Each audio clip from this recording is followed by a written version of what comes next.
সুপ্রিয় ছাত্রবাসী, আমরা মাঠের ভিতরে কেউ আমরা প্রবেশ করব না, আমাদের সকলেই গ্যালারিতে প্রবেশ করব।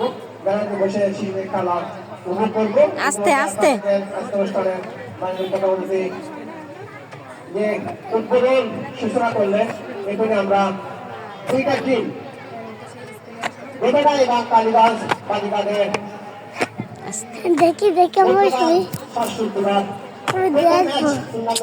প্রথম ম্যাচ শুরু যাচ্ছে।